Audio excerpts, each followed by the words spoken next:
हाँ दी दी दी, मैं बहुत ज्यादा लेट हो रहा हूँ, आपसे बाद में बात करता हूँ। क्यों, कहाँ जा रहा है? हाँ दी, मैंने आपको बताया तो सही, मुझे एक्चुअली नॉर्थ अमेरिका के एक रेन फॉरेस्ट में फोटोग्राफर का असाइनमेंट मिला है। उसी सिलसिले में मुझे अर्जेंट जाना पड़ रहा है दी। आप प्लीज से क्यों क्या ये सब बाद में पूछना दी।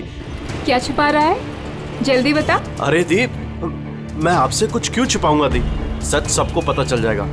बहुत दिनों से ये सच छिपा हुआ है, लेकिन सच को जहाँ पहुँचना है ना दी, वहाँ पहुँच के रहेगा। ये कौन सा सच, और कौन कहाँ पहुँचेगा?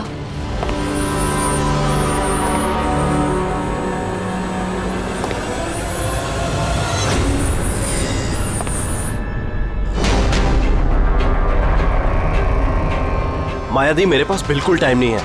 एक्चुअली मुझे लग रहा है कोई है यहाँ पे। बहुत कुछ हुआ है दी, बहुत कुछ हुआ है, लेकिन मैंने वही किया जो मुझे सही लगा। केतन, साफ साफ बात कर, क्या हुआ है? इस वक्त मेरे स्टूडियो में कौन आ सकता है? दरवाजा खोल। दीप, कोई दरवाजा खोल रहा है दीप। केतन, जल्दी खोल वरना। कौन है? हेलो, क्या हुआ? खुलता है कि नहीं? हेलो केतन भाई। देखो, आगे मत बढ़ो।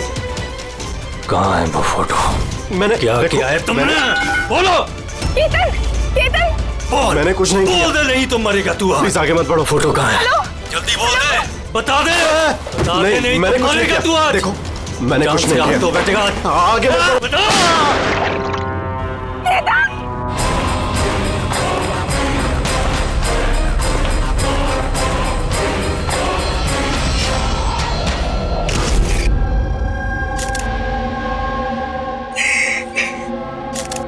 आप प्लीज बैठिए। समझ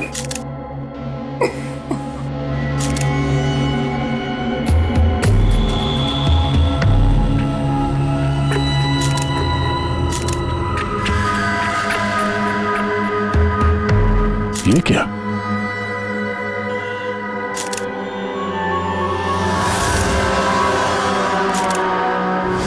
ये किसी के जूतों से आया लगता है। सर वो केतन के जूते तो साफ थे, स्टूडियो के फ्लोर पे भी ऐसे निशान कहीं नहीं है। जो स्क्रेपर दे।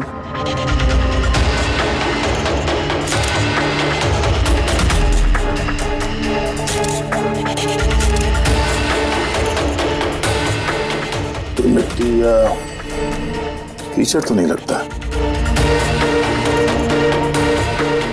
ऑयल जैसा कुछ है। एक काम करो, स्टूडियो में जितने भी फिंगरप्रिंट सब उठा लो।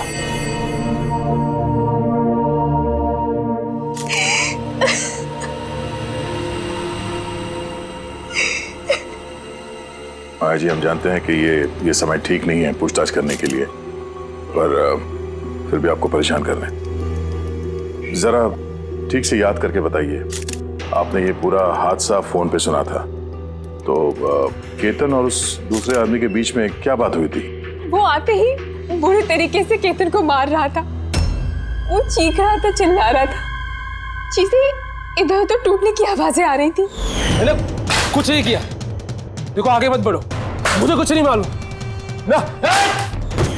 हाँ, वो कुछ फोटोज के बारे में बातें कर रहा था।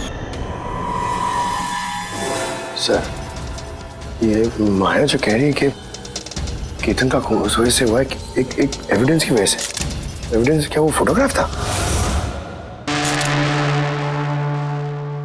सर, केतन ने किसी कपल की इंफॉर्मेशन लिख के रखी है सर, ये देखिए।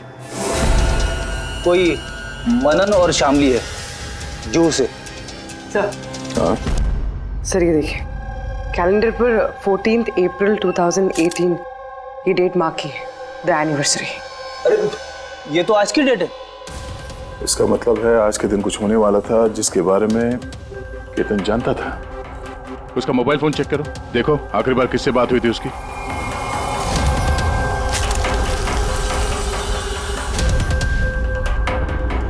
सर, टीएम क्राफ्ट वर्कर्स को फोन किया था शाम को 8:30 बजे। TM craft workers? वो भी केतन के मर्डर के ठीक आधा घंटा पहले।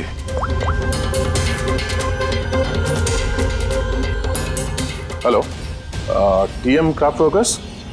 जी बोलिए। हाँ, केतन ने आपको फोन किया था। किस लिए फोन किया था? आप कौन? मैं उसका दोस्त बोल रहा हूँ। हाँ, उनका फोन तो आया था। ये पूछने के लिए फोन किया था कि उनका गिफ्ट टाइम से डिलीवर किया कि नहीं। गिफ्ट? कौन सा गिफ्ट? एक फोटो फ्रेम था मनन और शामली के लिए। उनकी 25th वेडिंग एनिवर्सरी थी, तो उनको फोटो फ्रेम बना के डिलीवरी करना था। मनन और शामली, उनका घर का एड्रेस मिल सकता है? अर्जेंट है।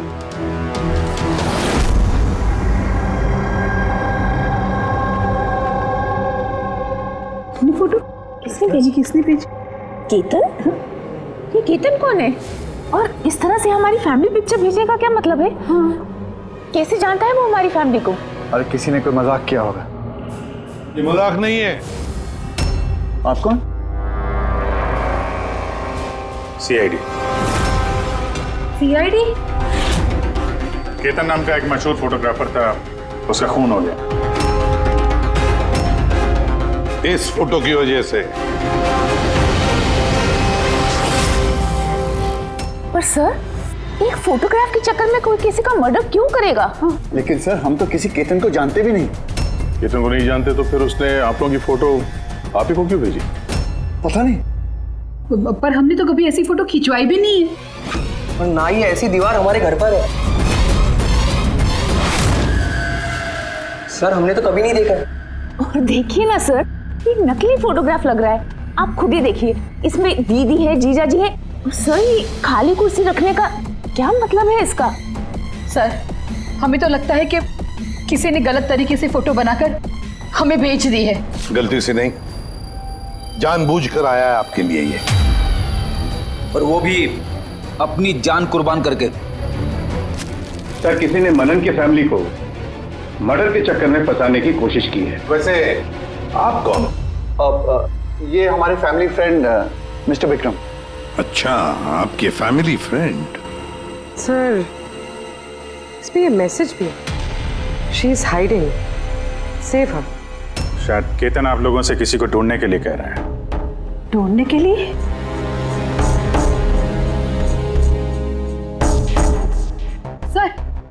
सर, ये फोटो तो मेरी बेटी रिया जैसी लग रही है। हाँ, सर, पता नहीं किसका हाथ पकड़ कर खड़ी है। देखो ना, ये हमारी बेटी जैसी ही लग रही है। नहीं, ये रिया नहीं है। नहीं, ये रिया नहीं है। ये येलो कलर की ड्रेस मेरी रिया नहीं पहनी थी जब वो गायब हुई। लगता है केतन रिया को ढूंढने के लिए कह रहा है। ये रिया है, देखो ना। ये रिया नहीं है। एक मिनट, कब से गायब है आपकी बेटी रिया? 12 साल।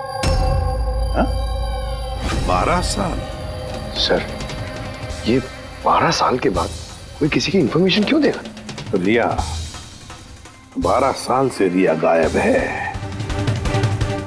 कोई ना कोई वजह तो जरूर होगी ये फोटो भेजने की। सर, कोई वजह नहीं है, ये सिर्फ एक कोइंसिडेंस है। और 12 साल के बाद अचानक कहाँ से रिया की इंफॉर्मेशन मिल गई उसे? सर देखिए, ये रिया हो ही नहीं सकती। रिया की मौत 12 साल पहले हो चुकी है। ये रिया कैसे हो सकती है? ये रिया ही है। मैंने देखो ना, ये हमारी बेटी रिया ही है। फ्रॉक के पीछे पड़ी है। रिया ही। संभालिए अपने आप को। देखो तो। अरे जाओ जल्दी।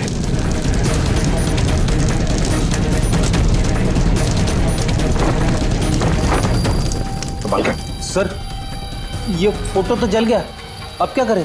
कोई बात नहीं, दूसरा मिल जाएगा। खुद भी काम करो, टीएम क्राफ्ट वर्क्स में जाके इसका दूसरा फोटो बनवा लो। और अगर उसके पास नहीं है तो केतन के कंप्यूटर में जरूर कुछ बैकअप होगा, वहां देख लेना। सर, मनन और शामली, आप केतन को जानते हैं या नहीं जानते, इससे हमें कोई फर्क नहीं पड़ता। लेकिन एक बात अच्छी तरह से याद रखना, केतन ने अपनी जान दी है आपकी मदद करने के लिए। वो आप लोगों से किसी को बचाने के लिए बोल रहा है। कोई छिपी हुई है, उसे ढूंढने के लिए बोल रहा है। और वो कौन है और कहां छुपी है वो तो हम ढूंढ ही लेंगे।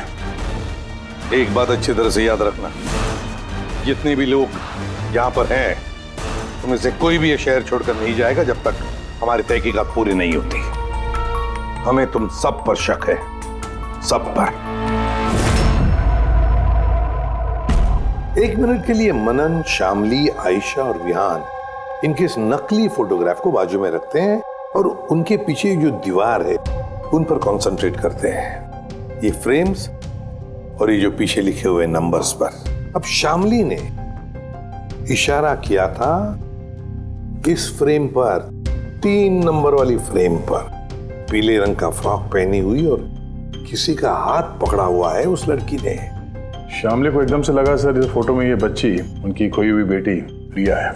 और फिर ये message, she is hiding, save her.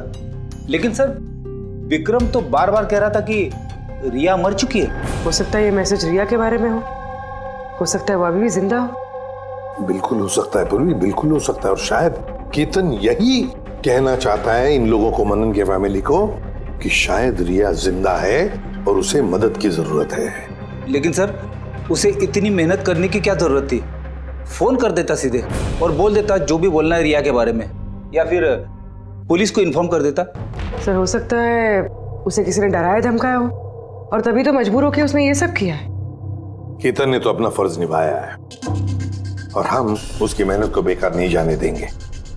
पूर्वी एक काम करो, ये पूरा का पूरा फोटोग्राफ किसी अच्छे फोटो लैब में लेकर जाओ और ये पीछे टंगी हुई ये जो छोटी छोटी फ्रेम्स है ना, उनको अच्छी तरह से चेक करो। और ये भी देखो, ये जो वॉल है पूरी, क्या वो फोटोशॉप तो नहीं की गई है? और रिया के लापता होने की एफआईआर की कॉपी भी चाहिए हमें। केतन मनन की फैमिली को तो नहीं जानता था, तो ऑब्वियसली रिया को भी नहीं जानता होगा। तो फिर उसने मनन की फैमिली को ये इंफॉर्मेशन क्यों दी और इस तरह से क्यों दी? सर केतन का खूनी जरूर रिया के फैमिली से जुड़ा हुआ है सर। इन सारे लोगों के फोन रिकॉर्ड्स चेक करो फ्रेडी, और साथ साथ केतन के फोन रिकॉर्ड्स भी। और एक बात, मनन की फैमिली पर कड़ी नजर रखो और साथ साथ उनका जो दोस्त है ना विक्रम, उस पर भी देखो। ये लोग कहां कहां जाते हैं, किस किस से मिलते हैं, क्या क्या करते हैं। एक एक बात पर कड़ी नजर रखो, एक एक बात की खबर रखो। केतन के साथ जितने भी लोग काम करते थे ना, उनसे मिलना पड़ेगा। आप दोनों तो केतन को बहुत अच्छी तरह से जानते थे, तो कभी उसने आप लोगों को बताया किसी छोटी सी बच्ची के बारे में, जू के एक फैमिली के बारे में, उनके फैमिली पोर्ट्रेट के बारे में? जी नहीं सर, मुझे तो अब तक उसने कभी कुछ नहीं बताया। अच्छा, केतन सिर्फ आपके लिए काम करता था या और भी कुछ करता था किसी और के लिए भी? केतन मेरे लिए फैशन फोटोग्राफी करता था, साथ ही साथ बड़े बड़े फैशन हाउसेस के लिए एक्सक्लूसिव कैटलॉग शूट करता था। माया, आप केतन की बहन है तो आपको तो पता हो गया वो किस किस से मिलता था। सर केतन बहुत ही रिजर्व रहता था, बस अपने काम में ही मग्न, और उसके दोस्त भी गिने चुने ही थे। और सर हाल ही में केतन को एक इंटरनेशनल एग्जीबिशन के लिए असाइनमेंट मिला था, जिसके लिए वो मुंबई की गलियों में घूमकर स्ट्रीट फोटोग्राफी शूट किया करता था। वो फोटोग्राफ देख सकते हैं हम लोग? जी सर।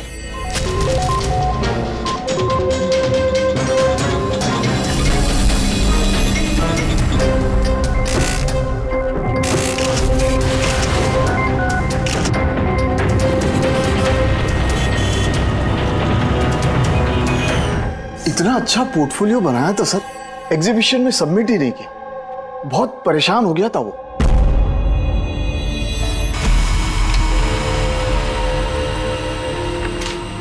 ये वॉल और उस पे लगे हुए सारे फोटोज एंड नंबर्स असली है। और बाकी सब? जिसने भी ये बनाया है उसने सिर्फ इस वॉल के ऊपर फैमिली वालों की फोटोज डाल दी है, इस खाली कुर्सी के साथ, ताकि ऐसा लगे कि फैमिली वालों ने इस वॉल के आगे बैठकर फोटो खिंचवाई। हाँ, लेकिन ये दीवार तो पक्का असली है। काफी एक्सपर्ट इंटीरियर डिजाइनिंग का काम लगता है। मैग्नेटिक वॉल है ये, आजकल बहुत कम जगहों पे देखने को मिलती है। Magnetic wall? हाँ, मैग्नेटिक वॉल बनाने के लिए वॉल को एक स्पेशल पेंट से पेंट किया जाता है, जिसके केमिकल कंपोजिशन में मैग्नेटिक एलिमेंट्स होते हैं, जो उस दीवार को मैग्नेटिक प्रॉपर्टीज दे देते हैं। यानी ये दीवार तो ऑलमोस्ट मैग्नेट जैसी है। एकदम सही। अब उस पे कोई भी मेटेलिक चीज बिना किसी हुक या कील के चिपका सकते हो या निकाल सकते हो। उसी तरह ये वॉल भी मैग्नेटिक वॉल है। Thank you. Thank you ma'am. Mumbai की गलियों में घूम घूम के फोटोग्राफी कर रहा था, जरूर वहीं पे इसे रिया के बारे में कोई ना कोई क्लू मिला होगा, वहीं किसी गलियों में।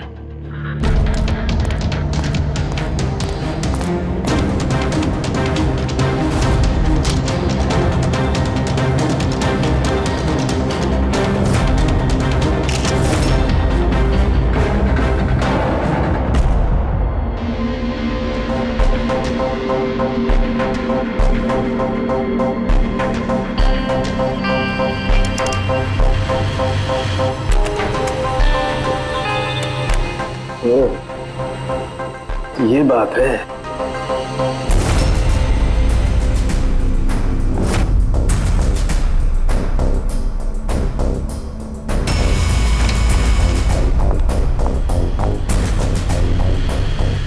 सर, ये देखिए।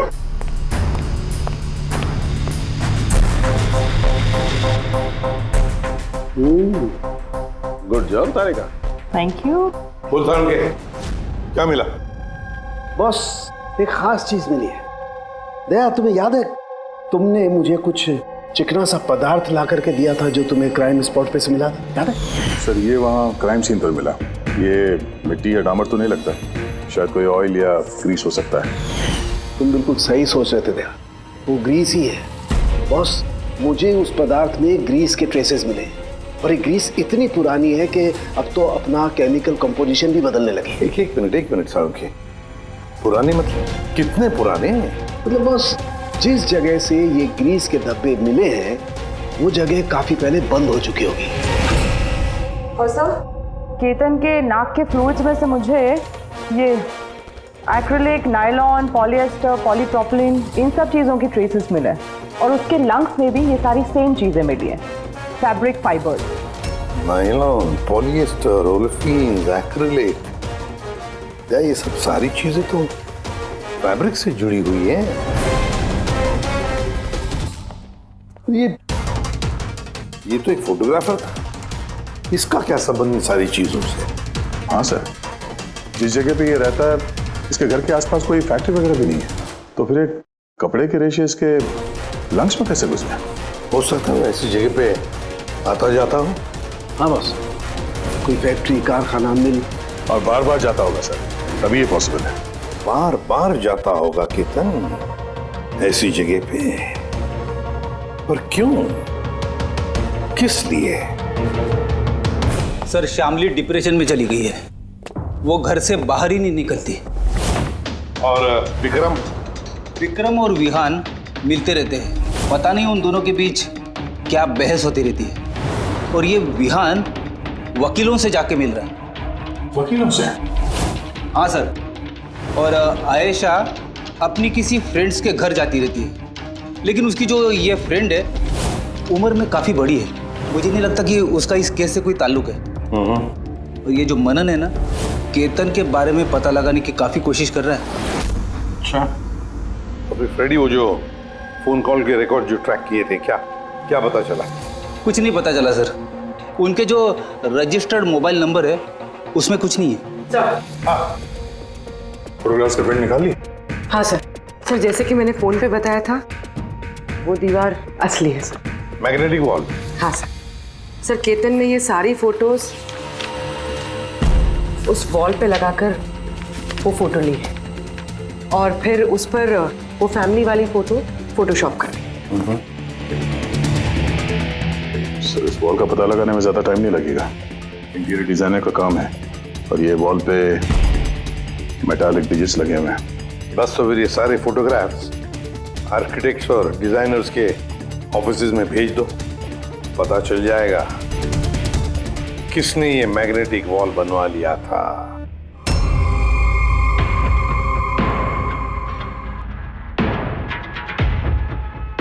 अब ये जो फैमिली बैठी हुई है, इनके पीछे जो दीवार है वो आपने बनाई है क्या? सर, एक NRI इंटीरियर डिज़ाइनर है, वो अपने बोल्ड और क्रिएटिव डिज़ाइन को लेकर काफ़ी फेमस है, हो सकता है उसी ने वो बनाई हो। ऑफ कोर्स ये मेरे ही डिज़ाइंस है, मैजिक लाइफ एड लैब्स के लिए डिज़ाइन की थी मैंने। इट्स अ मैग्नेटिक वॉल, ये सारे नंबर्स मैग्नेटिक मटेरियल के हैं जिसे बिना कोई हुक या कील के लगा भी सकते हैं और निकाल भी सकते हैं। लेकिन मेरे डिज़ाइंस के हिसाब से ये सारे सीरियल नंबर्स में थे, जैसे 1 2 3 4 5 6 7 8 9 10। हाँ मगर मैम इसमें तो नंबर्स 1 3 2 0 6 7 8 9 ये ऐसे कैसे? हाँ? सर शायद केतन ने किया, लेकिन उसने इस वॉल की फोटो क्यों ली? ये तो अब मैजिक लाइफ एड लैब वाले ही बताएंगे। सर यही है वो वॉल जिसकी आपने हमें फोटो दिखाई थी? हाँ सर, और वॉल पे फोटोज के जो एक्चुअल नंबर थे वो ये थे सर। फोटोज में जो भी चेंजेस थे वो केतन ने किए थे सर। केतन, ये नंबर्स तो ऑर्डर में थे ना, फिर तुमने सिर्फ 3206 को चेंज कर उसके नीचे स्पेसिफिक फोटोज क्यों लगाई है? कुछ नहीं, वो पजल्स बना रहा हूँ, नंबर्स और फ्रेम्स को मिला के। एक इंटरनेशनल एग्जीबिशन है उसी के लिए।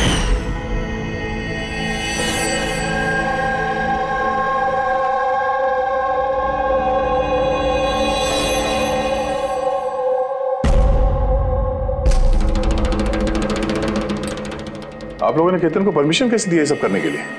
दरअसल सर, केतन हमारे साथ पहले भी काम कर चुका है और वो एक इंटरनेशनल एग्जीबिशन के लिए कुछ फोटोज ले रहा था और इसलिए उसको ये वॉल की ज़रूरत थी, तो हमने उसे ये वॉल यूज़ करने दिया। यस सर, एंड कुछ पजल की बात कर रहा था, कुछ समझ में नहीं आ रहा था सर। पजल है?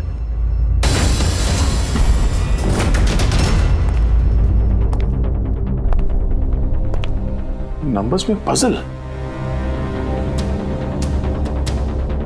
उस पोर्ट्रेट में 3206 था और उसके नीचे जो फोटोग्राफ्स हैं, कहीं वो फोटोग्राफ्स ही पजल तो नहीं? हो सकता है केतन हमें उन फोटोग्राफ्स के जरिए रिया की कहानी बताना चाहता हो।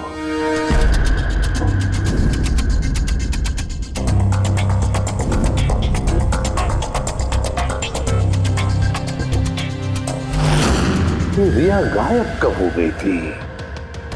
कब गायब हो गई थी? रिया की मिसिंग की एफआईआर है ना? हाँ सर। सर उसका इस केस से क्या कनेक्शन? वो केस तो सर बहुत साल पहले बंद हो चुका है। पता नहीं क्यों गया, ऐसे लगता है कि रिया की इस एफआईआर से शायद हमारी केस सॉल्व करने में कुछ मिल जाए। FIR 822171 Mumbai IPC. एफआईआर का डेट देखो दया, ये देखो 3206। ये तो 2006, मतलब ये डेट है? बिल्कुल सही, 3206, 3 फरवरी 2006। दीदी हौसला रखिए। पता नहीं मेरी बेटी किस हाल में होगी। आप लोग मजाक तो नहीं कर रहे? आप वाकई में मेरी बेटी को ढूंढेंगे? वो एक्चुअली जिंदा है क्या? आपकी बेटी जिंदा है, ये सुनकर आपको खुश होना चाहिए, और आप हमसे ऐसे बात कर रहे हैं? डैड, मेरी बहन रिया जिंदा है। सर कहाँ है वो? देखिए हम बहुत नजदीक हैं रिया का पता लगाने के, इसलिए आप लोगों को जो कुछ भी पता है हमें बताइए। आखिरी बार आप लोगों ने उसे कब देखा था, क्या हुआ था उसके साथ, और एग्जैक्टली गायब हुई कैसे वो? लेकिन सर इन 4 फोटोज का क्या मतलब है? केतन जरूर हमें रिया के बारे में कुछ बताने की कोशिश कर रहा था। देखो ना फोटोग्राफ्स को, ये 3 नंबर का फोटो देखो, इसमें एक छोटी बच्ची रो रही है, किसी बड़े आदमी का हाथ पकड़ के जा रही है। फोटो नंबर 2 में रिया थोड़ी बड़ी हो चुकी है, ऐसे जाली के पीछे जैसे उसे किसी ने उस जाली के अंदर कैद करके रखा है। ये तीसरा फोटो, इसमें भी ऐसे लग रहा है कि इसे बंदी बनाकर रखा गया है। और सर इस आखिरी फोटो में कोई उसे गले लगा रहा है और पीठ पे खंजर मारने जा रहा है। सर ऐसा लगता है कि केतन इन फोटोग्राफ के जरिए रिया की कहानी बता रहा है। एग्जैक्टली। देखो रिया बचपन में किडनैप हो जाती है, फिर वो बंदी बनाई जाती है, और फिर जब वो 18 साल की हो गई तो उसे इन जंजीरों में जकड़ के रखा था। और फिर उसे कोई मिल गया जिसने उसे मारने का प्लान बनाया। कोई ऐसा जिस पर रिया विश्वास करती है? मतलब सर केतन ने जानबूझ के मॉडल्स की ऐसे फोटो बनाई है ताकि सच को सामने लाया जा सके। इसलिए उसने केतन को रास्ते से हटा दिया। रिया बाकी बच्चों की तरह नॉर्मल नहीं थी। उसका दिमाग उसकी उम्र के बच्चों के कंपैरिजन में बहुत ही कमजोर था, इसीलिए उसे लगातार दवाइयों की जरूरत पड़ती थी। अगर वो दवाइयां नहीं लेती थी तो उसका दिमाग कंट्रोल में नहीं रहता था। वो कुछ भी कर सकती थी, वो अपने आप को चोट पहुंचा सकती है, वो अपने आप को मार भी सकती है। तो ये रिया गायब कहाँ से हुई? हमने उसे स्पेशल बच्चों की स्कूल में डाला था, वहीं से वो गायब हुई है। तो फिर उसके बाद आप लोगों को कोई फोन आया पैसों के लिए या किसी और चीज के लिए? नहीं, कुछ नहीं। हाँ, पर बाद में हमें पता चला कि हॉस्पिटल में से उसकी मेडिकल फाइल गायब हो गई थी। फाइल गायब हो गई? कोई भला ऐसा क्यों करेगा? वो भी ऐसी लड़की की जिसकी दिमागी हालत इतनी नाजुक है। वही तो मैं कह रहा हूं। अरे जिसकी दिमागी हालत इतनी नाजुक हो, वो लड़की 12 साल कैसे जिंदा रह सकती है? अरे मुसीबत थी वो। कैसे कह सकते हैं आप ये? शर्म आनी चाहिए आपको। बेटी है वो आपकी। एक बात तो समझ में आ गई मिस्टर मनन, अगर रिया मिल भी गई तो आपको ज्यादा खुशी नहीं होगी। लेकिन हम उन्हें ढूंढ के रहेंगे किसी भी तरह।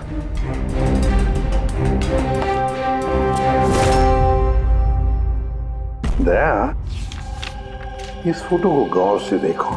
देखो रिया बड़ी हो गई है, 18 साल की हो गई है, लेकिन उसके पैरों में जंजीर जकड़े हैं। सर ये पीछे ये खिड़की कारपेट दिख रहा है पीछे। याद है तारिका ने क्या बताया था?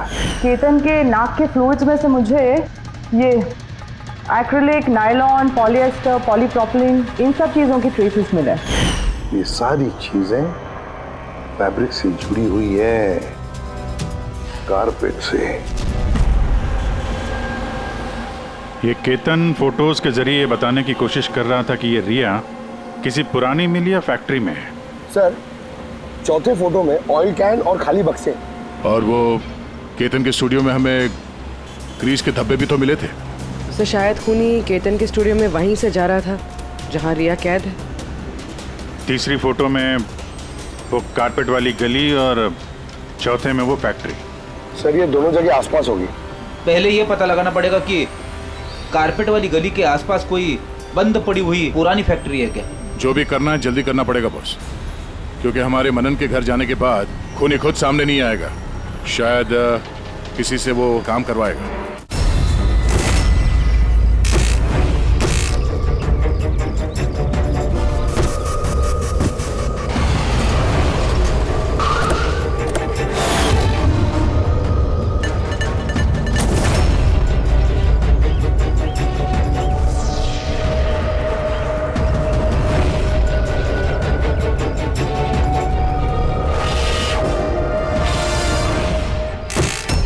हाँ, इन्होंने ही हमें पैसे दिए थे हमारी फोटो खिंचाने की। 2 दिन के लिए आए थे, तीसरे दिन भी दिखे थे, लेकिन वो शायद किसी का पीछा कर रहा था।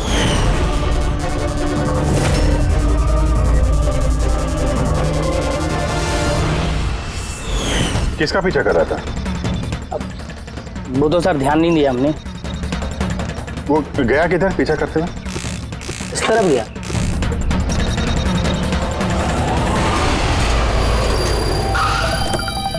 हाँ, पहुंच गया हूं मैं, फिक्र मत करो, जिंदा नहीं बचेगी वो।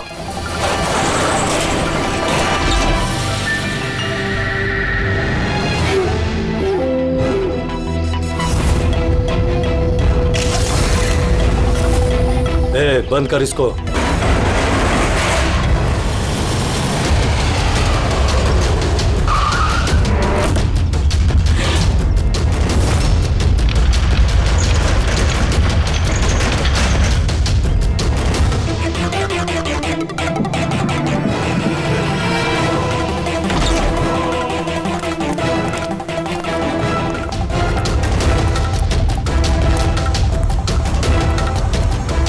मजबूरी है, बच्ची को खत्म करना पड़ेगा। बच्ची की बॉडी को ठिकाने लगाने के बाद इस सारी जगह को आग से खत्म कर दो, ताकि किसी के हाथ में कोई सबूत ना जाए। यहाँ पे तो कुछ मिला नहीं, चलो दूसरी जगह देखते हैं।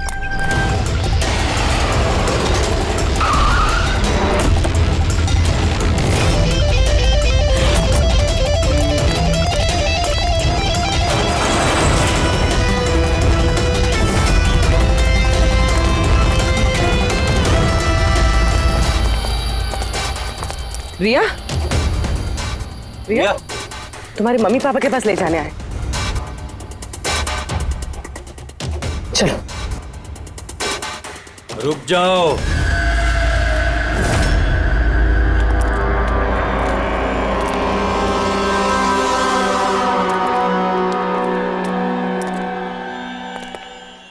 रिया बेटा, आजा आजा बेटा, आजा आजा आजा आजा आजा आजा आजा। रिया, रिया, रिया, आजा आजा आजा। रिया बेटा, ये अंकल के साथ जाएगी। ये बच्ची तुम लोगों के साथ नहीं जाएगी, कोशिश करके देख लो। ये ठीक कह रहा फ्रेडी। ये लड़की हम लोगों को अपना दुश्मन समझ रही है और इसे अपना दोस्त, क्योंकि ये इन लोगों को रोज देखती है। ये बिल्कुल ठीक कह रहा है, और इस मासूम बच्ची को तो ये भी पता नहीं है कि ये आज मरने वाली है।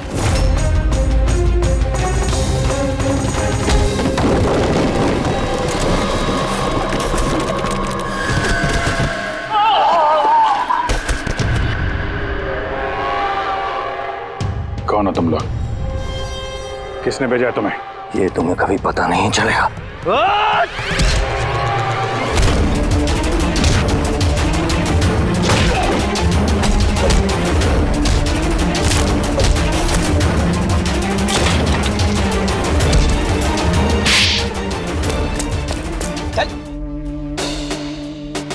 ये तो गया। किसने भेजा तुम लोगों को? हैं?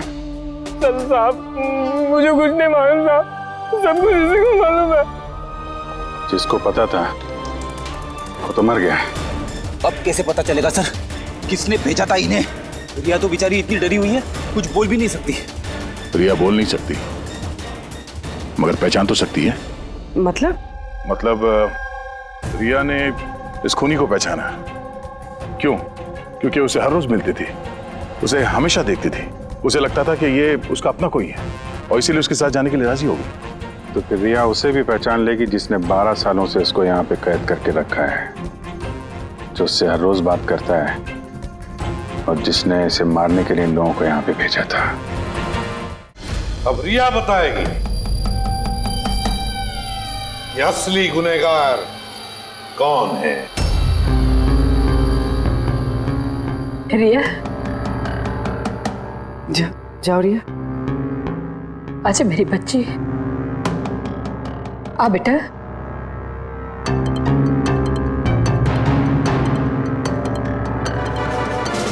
रिया,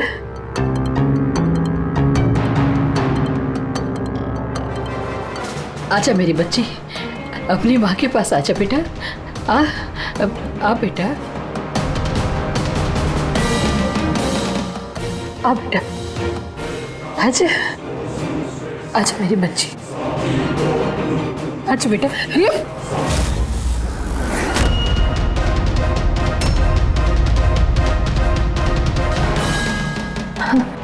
ये तो कमाल हो गया शामली जी, आपकी बेटी 12 साल के बाद आपसे मिलती है लेकिन आपके पास नहीं आती,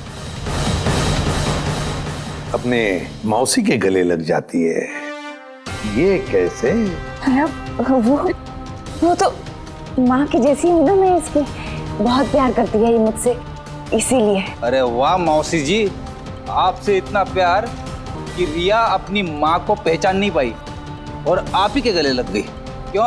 और जानती है क्यों? क्योंकि पिछले 12 साल से सिर्फ एक ही शख्स है जो रिया से मिल रहा था, बातें कर रहा था, जिसे रिया अपना समझती थी। ये क्या बकवास कर रहे हैं? मैं क्यों मिलूंगी इससे? मैं नहीं मिली इससे।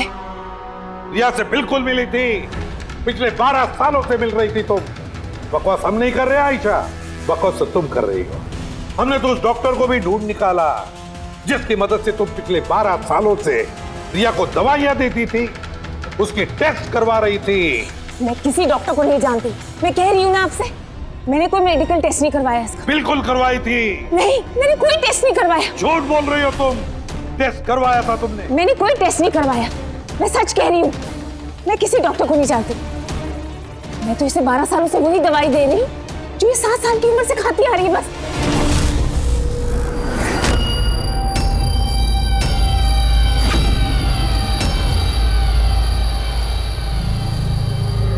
फंस गई ना?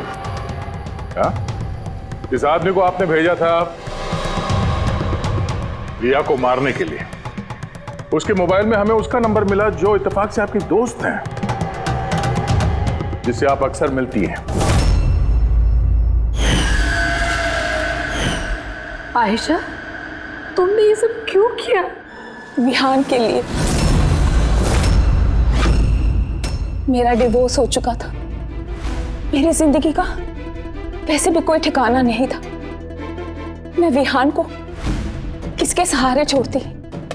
मुझे ऐसा लगा कि ये पूरी प्रॉपर्टी, पैसा, ये सब मेरे बेटे को मिलना चाहिए, रिया को नहीं। रिया तो वैसे भी दिमागी मरीज है। तुमने अपने बेटे के भविष्य को संवारने के लिए अपनी बहन की बेटी की जिंदगी को अंधेरे में धकेल दिया। हा? रिया के गायब होने के बाद मनन और शामली ने तुम्हारे बेटे विहान को गोद ले लिया। यही प्लान था ना तुम्हारा? तुम इतनी गिर गई कि तुमने एक छोटी सी बच्ची को मारने की कोशिश की। मैं उसे मारना नहीं चाहती थी, माँ हूं मैं भी। मेरा यकीन मानिए, मैं रिया को चोट नहीं पहुंचाना चाहती थी। बहुत कोशिश की मैंने उसे संभालने की, लेकिन संभाल नहीं पाई और इसीलिए तुमने रिया को मारने का प्लान बनाया। ये केतन कहाँ से बीच में आया और उसे रिया के बारे में कैसे पता चला? केतन के साथ मेरा अफेयर चल रहा था। भले उम्र में वो मुझसे छोटा था, पर मैं उसकी मदद करती थी। काफी बार मैंने उसे पैसे दिए उसके काम के लिए। सिर्फ बॉयफ्रेंड था? उसने तो तुमसे दिलो जान से प्यार किया। क्या वही उसका कसूर था? तो तुम्हारा बॉयफ्रेंड था तो तुमने उसे मारा क्यों? वो उस कारपेट वाली गली में एक दिन फोटोशूट कर रहा था। बाई चांस उसने मुझे देख लिया और मेरा पीछा करते करते वो रिया तक पहुंच गया। मैंने उसे बहुत डराया, बहुत धमकाया, यहां तक कहा कि मैं उसका करियर बर्बाद कर दूंगी।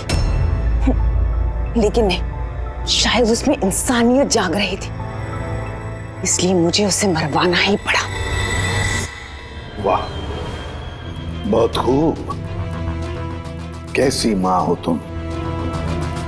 12 साल से एक मासूम बच्ची को अपनी माता पिता से दूर रखा। क्या मिला तुम्हें? हा? भूल गई तुम कि देर से ही सही सच्चाई तो सामने आ ही जाती है। अपने स्वार्थ के लिए बहुत बड़ा जुर्म किया है तुमने। कानून तुम्हें कभी माफ नहीं करेगा। कड़ी से कड़ी सजा होगी तुम्हें, कड़ी से कड़ी सजा।